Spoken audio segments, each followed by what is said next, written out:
I'm Alex Dykes, and today we're taking a look at the 2013 Honda Civic. Now you might be asking yourself, why are we taking a look at the 2013 Honda Civic when the 2012 Honda Civic was all new anyway? Well, the reason is the 2013 Honda Civic is a complete refresh, practically, of that 2012 Honda Civic to address some of the complaints, mostly of the automotive press, because I haven't really heard too many complaints out of Civic owners of the 2012 model.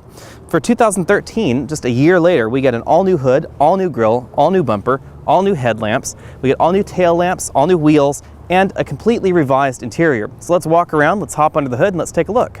Honda's been under a lot of pressure from its competition. We have the new Focus, the new Elantra, the new Cruze even, and of course that Volkswagen Jetta, which has gone down market in an attempt to compete more directly with the Civic. Kind of an interesting twist because everyone's crucifying the Civic for its down market interior, but no one's saying anything about the Jetta's down market interior. To try and address that, Honda has gone for a more aggressive headlamp treatment. We have a new grille here with sort of an egg crate effect treatment going on. We have this chrome smiley face trim, and of course we have an aggressive lower trim on the fascia. Not a whole lot's changed in the side profile of the Civic, so we have the same 4-window arrangement with a fixed window in the front door and a fixed window in the rear door. Even the rear end got a makeover with new tail lamp modules and a new trunk lid, of course. The biggest changes for 2013 in the Civic, however, are here inside, because that was the source of the biggest complaints from the press and certain customers for the 2012 Civic.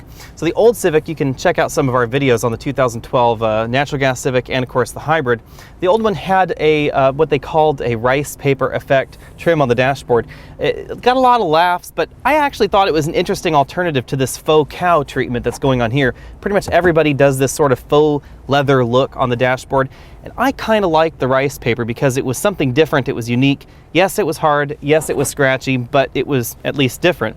And honestly, when you're buying a car for just over $18,000, I don't expect world-class plastics, but maybe I'm more realistic on that than some other people. Now, for this refresh, we get soft touch, faux stitched panels in the dashboard. We get the textures that have been changed here. We get slightly revised seat fabrics. The stitching goes all the way across the doors with that same soft touch treatment. And of course, we get the same gauge modules as before. The biggest change in this cabin for me, however, is that there's a great deal more sound deadening going on than there was before. We have a thicker windshield, thicker front door glass, and of course we have a great deal more sound deadening going on underneath the dashboard, in between the firewall, in the wheel wells, under the floorboards, etc. That makes the Civic a great deal quieter than it was before, something that people have routinely complained about Honda models in the past. Under the hood of the Civic, you won't find too much changed from last year's model. So we still have the same 1.8 liter, 140 horsepower, 128 pound-foot of torque engine. One nice feature about the Civic that I've always liked is there's a dual stage prop rod here, so we can put it in that position, or we can put it in this position to open the hood a little further for better access. That's something that I find important because I work on my own cars, and so I like the improved access. As I said, nothing's changed from last year, so we don't get the new Earth Dreams powertrain. Instead, we get the same engine, and of course, we get that same 5-speed automatic transaxle in our particular model. There's also, of course, a 5-speed manual transmission in the regular Civic. I find front seat comfort in the Civic to be excellent for my body shape. It's great for long car trips. Didn't have a single problem being in this car for 3 or 4 hours at a time. But people are shaped differently, as I always say, so you should spend a decent amount of time in the Civic to decide if it's right for you, because I like a decent amount of lumbar support, and the lumbar support in this seat is not adjustable. So if you don't like a whole lot of lumbar support, you won't find this seat terribly comfortable. The range of motion also is not quite as large as it is in some of the American competitors. We do have a tilt-telescoping steering column, however, with a decent range of motion. And one of the side benefits of this funky dual-level gauge cluster is that you can have your steering wheel set quite low, as I tend to like it, blocking this bottom set of gauges, and it's really not a problem because your speedometer and your fuel gauge are up there top. Rear seat comfort in the Civic is pretty average for this class. We have a rear seat back that's reclined a little bit much for my tastes. And of course we have a seat bottom cushion that's fairly close to the ground, good for kids, not quite so good for adults. There's not much of a hump in the middle of the Civic, and there's a decent amount of headroom thanks to the Civic's profile. So I'm 6 feet tall, I can sit in this middle seat and my hair is barely brushing the ceiling. Not really bad for this size. Of course, the Civic is not really a very small car anymore. And if I move over to this right seat, this front passenger seat is adjusted for a 6'5" passenger we had in the car. I can fit comfortably behind that seat. Not a whole lot of legroom left, but there is a bit of padding in this seat, so my knees aren't really brushing anything hard. Rear passengers get a center armrest with fairly small cup holders. These are suitable for your medium-sized drinks from your average fast food restaurants. they won't accommodate those larger soda sizes. Rear passengers get headrests for all 3 passengers, and of course we have a folding 60/40 rear seat back, very convenient, folds almost flat with the load floor of the trunk, although the opening to the trunk is a little bit smaller than some of the competitors. Speaking of trunks, the Civic has quite a large cargo hold for a small car. However, it's not quite as big or as deep as the Nissan Sentras. So this is the largest roller bag you can carry on a domestic flight. It's in here with me. However, if we were in a Nissan Sentra, you could fit them tall ways in the trunk, which makes the Sentra a lot more useful for larger and bulkier items. We score a solid 7 out of 10 points in our exclusive trunk comfort index, however, but we do lose some points because there's no handle on this trunk lid. Let's take a closer look at the dashboard here. As you can see, that faux stitching continues all the way from the door all the way to this new soft touch dash panel. We have some slightly different plastics going on in the dashboard itself. Now we still have the same multi-information display here up high in the dashboard. It's controllable via the steering wheel. We have our fuel economy, we have a clock, we have our infotainment information and our fuel, back to the fuel economy there. Continuing over, we have an instant fuel economy gauge, we have our speedometer, and those little triangles there that are currently blue change between blue and green depending on how efficiently you're driving. And of course, we get our fuel level gauge there. If we back out, you can see we have this dual level instrument cluster here where most of the warning lights and our tachometer are in this lower cluster. If we back out even further, you can see how that sort of interacts with the steering wheel from the driver's perspective there. On the steering wheel this is the button that controls that multi-information display. We have our standard radio controls here. The menu button, of course, controls that display as well. And over here we have our cruise control buttons. Since we're in an EX model Civic, we have the 6-speaker sound system, which gets those tweeters up there in the dashboard. Of course, we get the same controls as the rest of the models. We have our phone button here because we have standard Bluetooth now in the 2013 Honda Civic that wasn't there before. Of course, we also have a standard USB and iPod interface as well with Pandora audio streaming. So up here we have our FM, AM radio buttons, we have our CD, our auxiliary input, setup buttons, and our phone button. And again, the display for that radio is up here very high in the dashboard, which is an interesting twist.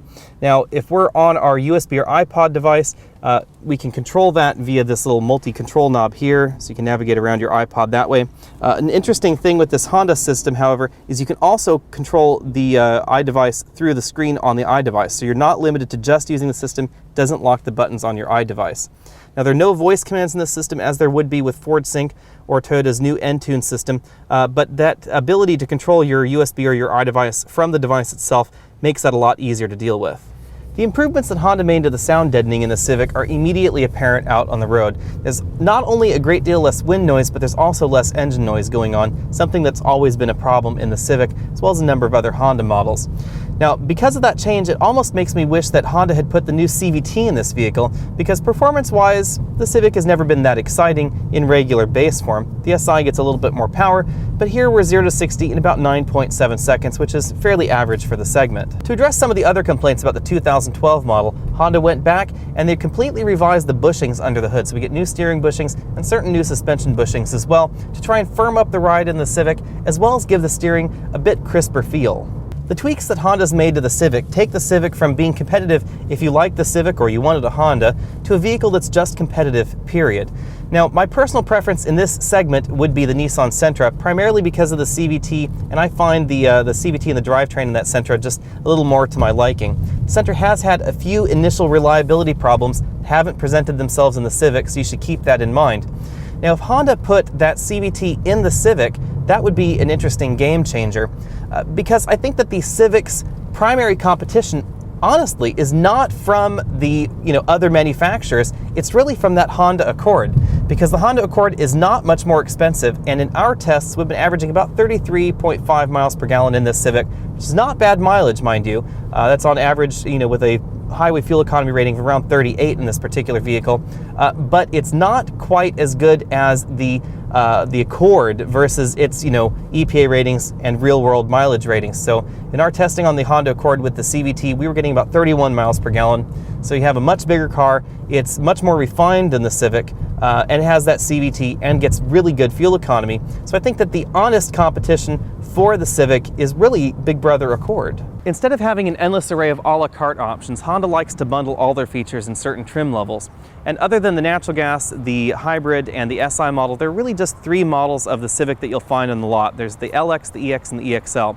The LX starts at $18,165. The EX, as we're testing here, $20,815, gets you the alloy wheels, the 5-speed auto, the moonroof, automatic climate control, the stereo, and opens the door to the navigation system. If you want leather, that's the EXL. That's $22,265, gets you a few other features as well, and again opens the door to navigation. The 2013 refresh has transformed the Civic more than I thought possible. We have a nicer, more upscale interior, we have a slightly more aggressive front end, we have a more elegant back end, and of course the car only costs $160 more than it did last year. Now, which compact sedan to buy is really more of a personal preference because there are no bad entries in this segment.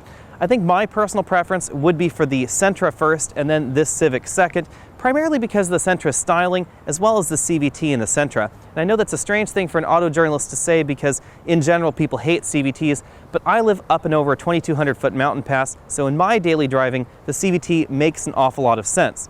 CVTs also end up saving gas, which is why the brand new Honda Accord, the 2013 Honda Accord with the CVT and its 200 horsepower engine, gets almost the same fuel economy on average that we've been getting in this car. Even though the EPA scores are further apart, that Honda Accord scored 31 miles per gallon in my daily driving average, and this car scored 33.5, which is not a huge difference between the two. I think that honestly, the major competition for this Civic is not going to be a Focus or some other car on someone else's lot. It's really going to be that Honda Accord on Honda's lot. Be sure to subscribe to us by clicking that link down at the bottom, and of course comment on this video, tell us what you liked, what you didn't like, what you'd like us to review, and of course go check out our Facebook page as well.